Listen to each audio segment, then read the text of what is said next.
Deus, visita cada lar. Tira tudo o que não provém de ti. Cerca nossa casa com teu poder. Dê ordens aos teus anjos a nosso respeito.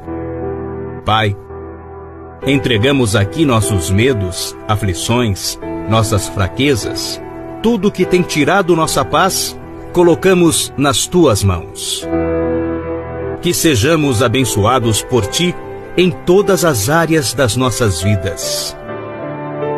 Senhor, agradecemos também pelo dia de hoje, pelo nosso trabalho, pelo nosso estudo, pelo nosso crescimento moral e intelectual.